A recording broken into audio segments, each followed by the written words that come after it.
The dramatic climax of a year in which Indonesia repudiated the communists and the one-man rule of Sukarno began the night of October 1st, 1966, a year to the day the communists tried to seize the country. Assembled was a special military tribunal. On trial was Dr. Subandrio, next to Sukarno the most powerful man in Indonesia. He was Deputy Prime Minister, Foreign Minister, head of the State Secret Police, boss of the anti-American state news agency. He was also President Sukarno's closest friend and confidant.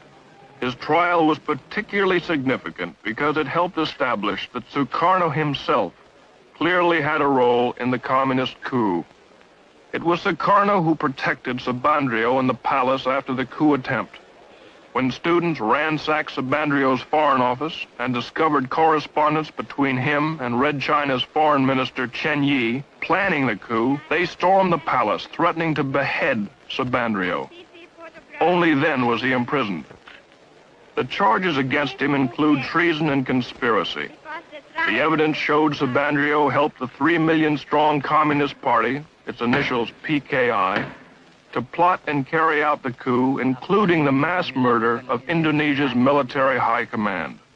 It was charged that he welded the Indonesia-Peking axis, stole government funds, invented stories to discredit the United States, and conspired with Red China to smuggle guns to Indonesia's communists. Haji Dr. Subandrio pleaded innocent to all the charges.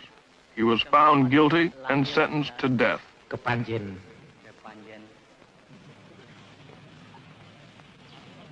Hundreds more involved in the PKI coup are in prisons.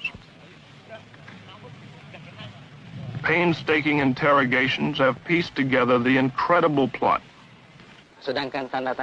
Being questioned is the commander of one of the 3 divisions that spearheaded the coup, Captain Suradi. Supported by the PKI, their mission was to disable the army by murdering its top commanders, seize all communications, and immobilize the government long enough for the PKI politicians to take over.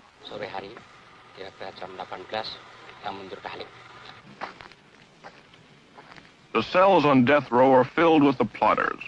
Only because General Suharto and Nasution escaped their murderers and rallied loyal army units was the coup crushed. Colonel Latif here tried to kill General Nasution, was wounded in the process, and now awaits trial. During the coup, Latif directed tactical operations. General Parman, chief of the Army Intelligence, was killed by this man. He shot General Yani, chief of the army. Here the murderer of the deputy chief of staff. Lance Corporal Hargiono missed General Nasution, but shot his sister and infant daughter 5 times.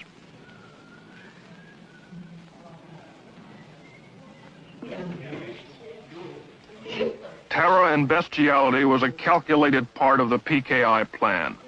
They even had special mutilation squads made up of girls. The night of the coup, Enda here tortured Nasution's aide to death with a razor. They call it death of 1,000 cuts. Sex orgies went on before the torture ceremonies got underway. The girls claimed they were promised $10 for the evening's work, but were never paid. The girls were instructed by a communist women's organization called Garwani. For 6 months before the coup, they were meticulously trained in the fine art of torture.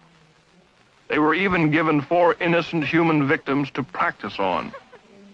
The way it was planned, according to their confessions, was the night of the coup, the captured army generals would be brought to a farm near Jakarta called Lubang Buaya, or the Alligator Hole. Here they were to be ritualistically tortured to death. As it worked out, 3 of the generals were dead on arrival. The remaining victims, to the delight of the huge communist throng, were slowly killed. Eventually, the mutilated bodies were dumped down a well. The spectacular atrocities were calculated to so terrorize Indonesia